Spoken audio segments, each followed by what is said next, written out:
성도 여러분, 오늘 저희들은 이제 마가복음을 읽고 있습니다. 오늘 마가복음 14장에 나오는 향유 옥합 본문을 읽었습니다.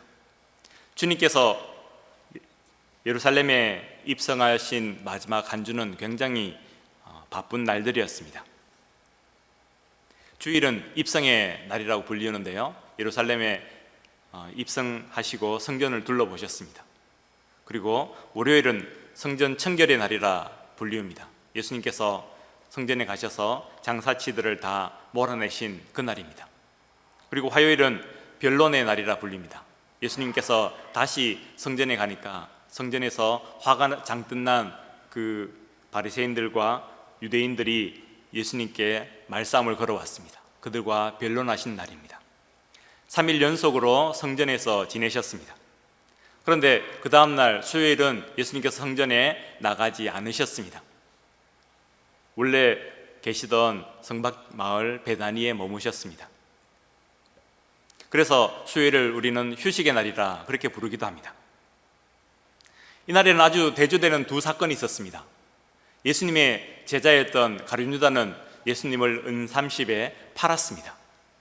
그런데 한 여인은 자신이 가지고 있는 귀한 옥합으로 예수님께 바쳤습니다. 향유 옥합 이야기는 우리에게 잘 알려준 스토리죠. 성경이 그만큼 중요한 이야기이기도 합니다. 우리가 가스펠송으로 내기 있는 향유 옥합 부르기도 하고요, 찬송가에도 향유 옥합 바쳤다는 이야기가 있습니다. 가룟 유다는 이 사건을 아주 싫어했잖아요. 그렇지만 예수님은 이 사건을 아주 흡족하게 생각하셨습니다. 크게 감동받으셨습니다. 요즘 한국에서 고개 감동의 시대 그런 문구를 본 적이 있는데요, 예수님께서 참으로 감동받으셨습니다. 그래서 마가복음 14장 9절에 보면요, 같이 한번 읽어봅시다. 내가 진실로 너희에게 이르노니 온 천하에 어디서든지 복음이 전파되는 곳에는 이 여자가 행한 일도 말하여 그를 기억하리라 하시니라 했습니다. 예수님께서 어떤 일에 대해서 이토록 감동받으신 일이 없습니다. 이토록 크게 칭찬하신 일이 없습니다.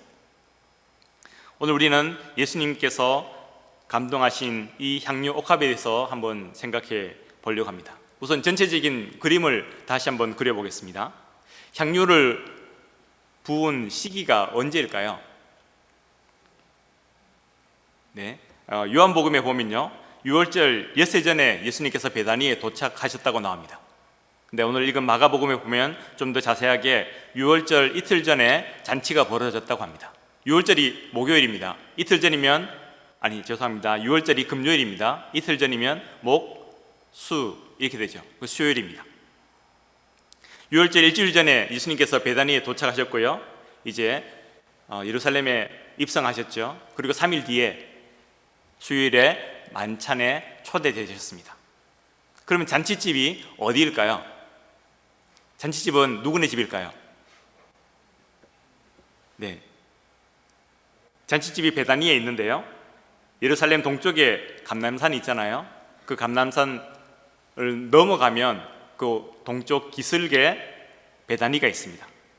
예루살렘에서 직선 거리로 한 3km쯤 떨어진 곳입니다. 곡선으로 꾸글꾸글 돌아가면 5km, 7km가 나오는데요, 직선으로 가면 3km 정도 떨어져 있습니다. 빨리 걸으면 1시간, 천천히 걸어도 2시간이면 충분히 갈 수 있는 거리입니다. 오늘 읽은 마가복음에 보면 그 잔치집이 나병 환자 시몬의 집이라고 나와 있습니다. 나병 환자 시몬이라고 하는 것은 거기에 힌트가 있는 말입니다. 시몬이 왜 잔치를 베풀었느냐를 거기서 우리가 추론해 볼 수 있습니다. 여러분, 구약 율법으로 돌아가 보십시오. 나병 환자는 자기 집에서 살 수 있나요, 없나요? 없지요. 그런데 지금 나병 환자가 자기 집에서 살고 있습니다. 이것은 불가능한 이야기죠. 이 말은 그가 집에 있다는 것은요, 그가 현재 나병 환자가 아니란 말입니다. 그런데 왜 나병 환자 시몬이라고 부를까요? 그가 옛날에 나병을 앓았던 경험이 있단 말입니다. 그럼 하나 더 생각해 보십시다.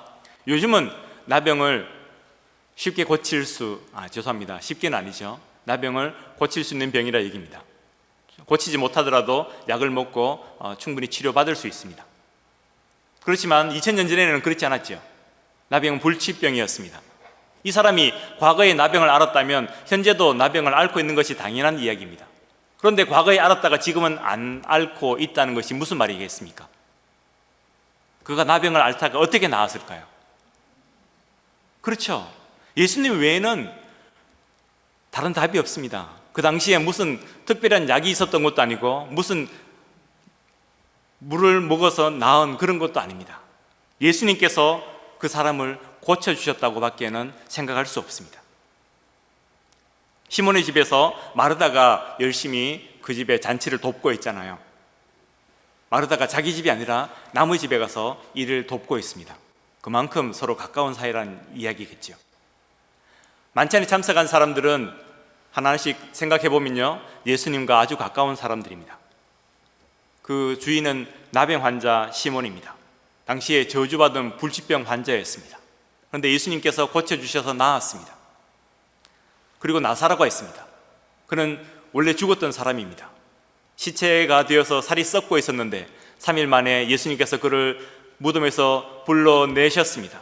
나사로야, 나오너라!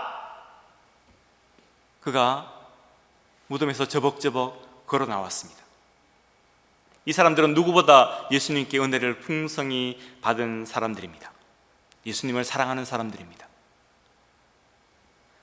예수님께서 예루살렘에 입성한 뒤에 낮에는 예루살렘에서 열심히 활동하셨지만 밤에는 베다니에서 주무셨거든요. 베다니 어디서 주무셨을까요? 아마도 이 시몬의 집이거나 아니면 나사로의 집이겠죠. 그러면 향유 부은 부분이 어딘지 생각해 봅시다. 그녀가 예수님 어느 부분에 향유를 부었을까요? 여러분은 향수를 뿌리면 어디 뿌리십니까? 어떤 분은 배에 뿌리기도 하고 머리에 뿌리기도 하고. 이 여인은 예수님 어느 부분에 향유를 부었을까요? 네, 요한복음에 보면요, 예수님의 발에 향유를 부었다고 나옵니다. 그리고 마가복음에는 예수님의 머리에 향유를 부었다고 나옵니다. 그럼 발에 부은 게 맞을까요? 머리에 부은 게 맞을까요? 네, 배에 부은 게 맞다고요?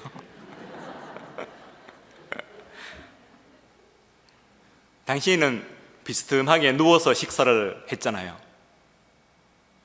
그러니까 머리에 바르고 자연스럽게 발에도 부은 것이 아닌가 그렇게 생각할 수 있습니다. 향유를 부은 사람이 누굴까요? 나사로의 동생 마리아입니다. 잔치 중에 마리아가 향유를 가져다가 예수님께 부었습니다. 이것은 여담인데요, 저희가 찬송가 211장에 보면 값비싼 향유를 주께 드린 누구요? 막달라 마리아 본받아서 이렇게 찬송가가 있잖아요. 그런데 여러분, 성경 어디에도 막달라 마리아가 향유를 부었다는 기록이 없는 걸 아십니까? 진짜입니다. AD 591년에 그레고리 1세가 교황이 되었는데요, 여러분이 잘 아시는 그레고리안 찬트로 유명한 그 그레고리입니다. 이분이 음악사적으로는 굉장히 중요한 역할을 하셨는데, 그런데 이분이 성경은 잘 모르셨던 것 같습니다. 라틴어에는 능통했는데 헬라어는 전혀 쓰지도 읽지도 못했다는 기록이 있습니다. 그래서 설교를 하면서 누가복음에서 향유를 부은 어떤 문명의 여인이 막달라 마리아다라고 잘못 설교를 하셨습니다. 그리고 그 뒤로 많은 사람들이 향유 부은 여인이 막달라 마리아라고 오해를 하게 됐습니다. 하지만 실제적으로는 누가복음에 나오는 문명의 여인과 막달라 마리아와 베다니 마리아는 전혀 다른 세 사람입니다. 동명이인이 아니고 전혀 다른 사람들입니다. 성경에 보면 예수님께서 향유 받은 이야기가 복음서에 다 나오거든요. 그런데 실은 두 이야기가 다르게 기록되어져 있는 것입니다. 첫 번째 이야기는 예수님 공생애 2년째 있었던 일입니다. 예수님이 갈릴리에서 전도를 하시다가 시몬의 집에 갔는데요, 이 시몬은 바리새인 시몬입니다. 같은 이름이지만 다른 사람이죠. 그 집에서 식사를 하고 있었을 때에 이름을 밝히지 않는 어떤 죄인인 여인이 예수님께 나와서 눈물로 예수님의 발을 적시고 머리털로 씻기고 발에 입술을 맞추고 향유를 부은 사건이 있습니다. 그것은 AD 28년경에 있었던 사건입니다. 그런데 오늘 본문에 나오는 이야기는 공생애 3년 반째 있었던 일입니다. 예수님 공생애가 3년이 아니라 3년 반이거든요. 그래서 네 번째 유월절 지키던 그때에 AD 30년경에 있었던 일입니다. 나병 환자 시몬의 집에 있었습니다. 앞에 공생애 2년째는 바리새인 시몬이라 했죠. 이번에는 나병 환자 시몬입니다. 이름은 같지만 다른 사람이죠. 그리고 예수님께 마리아가 향유를 부었습니다. 이 여인은 베다니에 살던 마리아입니다. 나사로의 동생 마리아입니다. 그래서 저는 211장을 부를 때마다 좀 꺼름직합니다. 값비싼 향유를 주께 드린 베다니 마리아 본받아서 이렇게 찬양하면 좋겠습니다. 저는 제 찬송가에는 빨간 걸로 이렇게 지우고 베다니 이렇게 써놨습니다.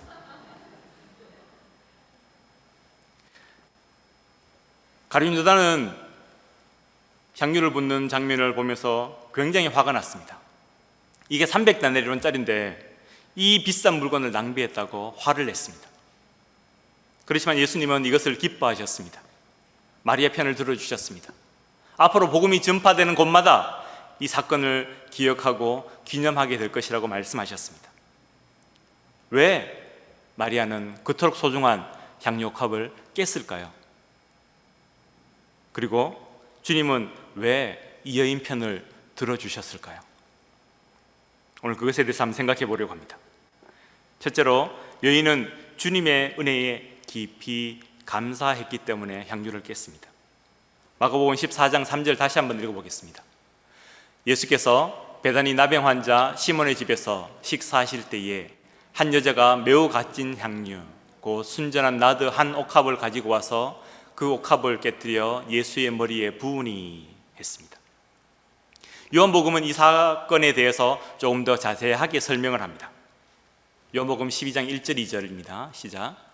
유월절 엿새 전에 예수께서 베다니에 이르시니 이곳은 예수께서 죽은 자 가운데서 살리신 나사로가 있는 곳이라. 마리아는 지극히 비싼 향유 곧 순전한 나드 한 근을 가져다가 예수의 발에 붓고 자기 머리털로 그 발을 닦으니 향유 냄새가 집에 가득하더라 합니다. 마가복음에서는 그냥 베다니라고 했는데요, 요한복음은 베다니가 어떤 곳이라고 설명하고 있습니까? 죽었던 나사로가 다시 살아난 곳이라고 부연 설명을 붙이고 있죠. 당시 사람들이 베다니를 모를 리가 없잖아요. 그런데 그 베다니가 지금 이 장면에서 중요한 의미는 죽은 나사로가 살아난 곳이기 때문이다 라고 부연해서 설명하는 것입니다. 또 마가복음에서는 아까 읽었다시피 그냥 한 여인이라고 나오죠. 그런데 요한은 그 여자 이름이 유독 나사로의 동생인 마리아라고 분명히 밝혀서 이야기하고 있습니다. 그러면 마리아가 향유를 바친 이유가 짐작이 되죠. 오빠가 죽었을 때에 마리아의 가슴이 얼마나 무너졌겠습니까? 성경에 부모님 얘기가 없는 걸로 봐서는 이 세 남매만 살았던 것 같습니다. 부모님처럼 믿고 따랐던 오빠였는데, 그런데 어느 날 갑자기 오빠가 시름시름 앓다가 죽었습니다. 하늘이 무너지는 그런 상황이었습니다. 하루 이틀 사흘이 지나갑니다. 오빠의 몸은 죽어서 썩어져 가고 있었습니다. 무덤에서 냄새가 납니다. 그런데 예수님이 오셔서 오빠를 살려주셨습니다. 나사로야 나오너라 했는데 나사로가 진짜 걸어 나왔습니다. 말 그대로 생명의 은인이었습니다. 마리아는 예수님 은혜에 깊이 감사했습니다. 어떻게 해서든지 오빠를 살려주신 예수님의 그 은혜를 갚고 싶다, 어떻게 해서든지 그것을 표현하고 싶다 하는 그런 간절한 마음을 가졌습니다. 그래서 누가 뭐래도 상관없었습니다. 그것이 낭비이든 그것이 정신 나간 짓이든 그것이 마리아에게 중요한 것이 아니었습니다. 마리아는 그저 자기가 가지고 있던 그 은혜, 그 감격하는 그 마음을 예수님께 어떻게 해서든지 표현을 하고 싶었습니다. 오빠의 생명을 살려주신 예수님의 은혜에 감사하는 마음이 그 속에 가득했습니다. 어떻게 하면 이것을 표현할까? 어떻게 하면 감사를 드릴 수 있을까? 그 마음이 우선이었습니다. 그 마음 때문에 자기가 가지고 있던 옥합을 깼습니다. 주님은 그 마음을 아셨고 그 마음을 기뻐하셨습니다. 만약에 그 옥합이 더 비싼 것이었다면 예수님께서 더 기뻐하셨을까요? 그 옥합이 300데나리온이 아니라 30데나리온짜리였다면 예수님이 덜 기뻐하셨을까요? 아니요, 그렇지 않으셨을 겁니다. 그 옥합이 얼마짜리냐가 중요한 것이 아니라 그 마음이 무엇인지 예수님께서 보셨기 때문에 중심을 보시는 그분께서 그것을 기뻐하셨던 것입니다. 과부의 한 렙돈이라도 기뻐하시는 주님께서 전부를 바치기 원했던 그 마음을, 어떻게 해서든지 자신의 감사를 표현하고 싶었던 그 마음을 기뻐하셨던 것입니다.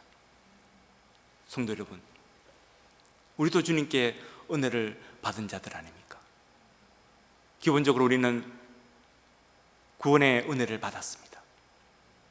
또한 날마다 주님께 크고 작은 은혜를 받고 있습니다.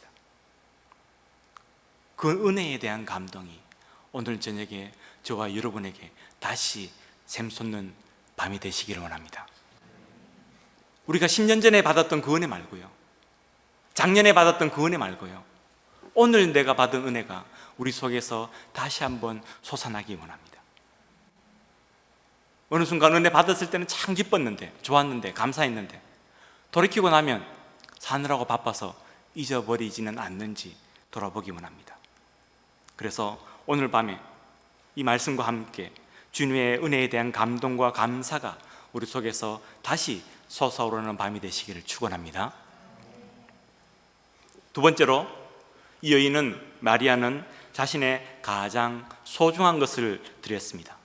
우리가 14장 3절 다시 한번 읽어보겠습니다. 시작. 예수께서 베다니 나병 환자 시몬의 집에서 식사를 하실 때에 한 여자가 매우 값진 향유 곧 순전한 나드 한 옥합을 가지고 와서 그 옥합을 깨뜨려 예수의 머리에 부으니 라고 했습니다. 마리아는 어떻게 해서든지 간에 자신의 감사를 표현하고 싶어 했다 했습니다. 그런데 마리아는 실제적으로는 자기가 가진 것이 별로 없습니다. 그래서 향유를 바치기로 결심했던 것입니다. 당시 여자들에게 결혼은 인생의 전부였습니다. 누구와 결혼하느냐, 어떤 결혼을 하느냐가 그 과거의 여자들에게는 그 인생을 좌지우지하는 것이었습니다. 물론 지금은 그렇지 않죠. 지금은 많이 세상이 달라졌습니다. 그러나 이 이야기는 2000년 전 팔레스틴에서 일어난 일이었습니다. 여자들은 경제 활동을 할 수 없고요, 오직 그녀의 경제적인 상황이나 또는 사회적인 신분은 결혼한 남편에 의해서 좌지우지되던 그런 세상이었습니다. 그런 세상에서 향유는 결혼을 준비하는 일종의 결혼 예물이었습니다. 다시 말해서 향유옥합은 자기 인생에서 가장 소중하고 귀중한 것이었습니다. 재산 목록 1호입니다.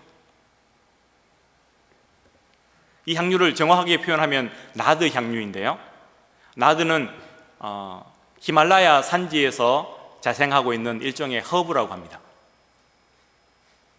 그 나드 허브 한 파운드가 나드 허브의 뿌리를 재서 물건을 사고 판다고 하는데요, 당시에 나드 뿌리 한 파운드가 100데나리온이었다고 합니다. 한 파운드면 그램으로 따지면 한 450g, 500g이 채 되지 않습니다. 우리가 들고 다니는 생수 물병이 500ml잖아요. 그거보다 훨씬 더 가벼운 나드 뿌리가 100데나리온 했다고 합니다. 한 데나리온은 노동자 1일 품삯입니다. 100데나리온은 100일치 품삯이란 말입니다. 원래도 비싼 그런 허브입니다. 근데 그 한 파운드에 몇 뿌리나 나오는지 모르겠는데요, 이것을 짜면은, 당시에는 콜드프레스를 했잖아요. 그것을 콜드프레스해서 꾹 짜면은 한 뿌리에 겨우 한두 방울 떨어진다고 합니다. 물론 뿌리가 크면 뭐 더 많이 떨어지겠지만 평균 몇 방울밖에 떨어지지 않습니다. 그러면은 그 향유는 굉장히 비싸지겠죠. 더군다나 산지가 히말라야잖아요. 지금 네팔 히말라야 그쪽이잖아요. 그것을 무역 경로로 해서 팔레스틴까지 가지고 옵니다. 짜서 가지고 오건 또는 가지고 와서 짜건 엄청난 긴 거리를 여행해야 됩니다. 운송 비용이 들잖아요. 그러면 팔레스틴에서 나두 향유를 사려고 하면 그 금액이 진짜로 말 그대로 천정부지였던 것이죠. 가룟 유다가 말할 때에 마리아가 바친 향유가 300데나리온짜리라고 했잖아요. 노동자가 1년치 일해야 벌 수 있는 돈이었습니다. 우리들 연봉이 얼마나 됩니까? 사람들마다 다르겠지만 내가 1년 벌어야 되는 그 연봉으로 살 수 있는 그 옥합이라는 것입니다. 더구나 이때는 로마의 식민지 치하였잖아요. 헤롯에게 또 치하를 받는 이중 통치 시기였잖아요. 인구의 80%가 빈민층이었다고 합니다. 모두가 가난하던 그런 시절이었습니다. 이 향유가 비쌌기 때문에 보통 서민들은 그것을 한꺼번에 살 수가 없었습니다. 그런데 딸을 시집 보내긴 해야 되잖아요. 그럼 어떻게 하느냐 하면요, 딸이 어릴 때부터 조금씩 모으는 겁니다. 제가 어릴 때 예전 조선시대에는 딸이 태어나면 오동나무를 심었다, 그런 말을 들어본 적이 있습니다. 그러면 딸이 자라면 오동나무도 자라서 그것으로 가구를 해서 시집 보냈다, 그런 말이 있었는데요. 이때도 딸이 태어나자마자 부모님들은 딸을 위해서 조금씩 돈을 모읍니다. 처음에는 작은 옥합을 사고요. 그리고 조금 더 지나면 돈을 더 모으면 조금 더 큰 옥합을 삽니다. 그리고 돈을 더 모으면 조금 더 큰 옥합을 삽니다.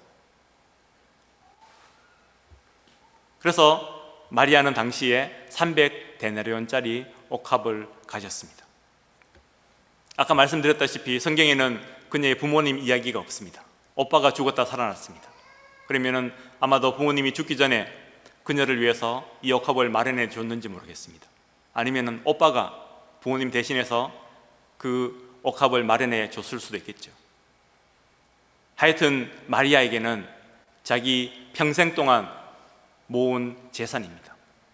그녀가 앞으로 그 인생을 좌지우지할 시집 가는데 가장 중요한 역할을 하게 될 옥합입니다. 그녀 인생에 있어서 보물 1호입니다. 가장 소중한 것입니다. 그런데 마리아는 자기에게 가장 소중한 그것을 주님께 바칩니다. 이것이 바로 두 번째 포인트입니다. 우리도 주님께 기도하고 주님의 은혜에 감사하고 주님께 우리의 것들을 바치기도 합니다. 주일날 헌금을 드리기도 하고 또한 우리의 시간을 바치기도 하고 우리의 노력을 바치기도 합니다. 그런데요, 나의 가장 소중한 것을 주님께 바치고 있는지 돌아보기 원합니다. 나에게는 가장 소중한 것이 무엇일까요? 어떤 분에게는 물질이 될 수도 있지만 어떤 분에게는 시간이 될 수도 있고요. 어떤 분에게는 자존심이 될 수도 있고요. 어떤 분에게는 자녀가 될 수도 있고요. 어떤 분에게는 또 다른 무엇이 될 수도 있겠죠. 내게 가장 소중한 그것이 무엇입니까? 그것을 주님께 바칠 수 있을까요? 그것을 아낌없이 주님께 드릴 수 있을까요? 오늘 우리 함께 기도하면서 주님께 그것을 바치는 자가 되게 해달라고 기도하는 저와 여러분 되시기 축원합니다. 세 번째로 마리아는 전부를 드렸습니다. 향유를 반만 들어서 드릴 수 있다면 얼마나 좋았을까요? 그러면은 예수님께 바치기도 하고 자기도 일부 가질 수가 있잖아요. 근데 향유는 조금만 덜어낼 수가 없습니다. 아까 나두 향유가 굉장히 비쌌다고 했잖아요. 그래서 이 비싼 나두 향유를 실수로 쏟는다든지 또는 이게 기화가 되지 않습니까? 그래서 공기 중으로 날아간다면 굉장한 손해가 되지 않겠습니까? 당시에는 포장 기술이 부족했잖아요. 그래서 아무리 이렇게 열심히 막아도 완전하게 포장을 해낼 수가 없었습니다. 당시의 최선의 방법은요, 향유를 옥합에 넣고 밀봉해 버리는 것입니다. 밀봉해 버리면 기화할 염려도 없고요, 또 튼튼한 대리석에 집어넣어서 깨질 염려가 없도록 만들었습니다. 옥합은 일종의 대리석으로 만든 항아리입니다.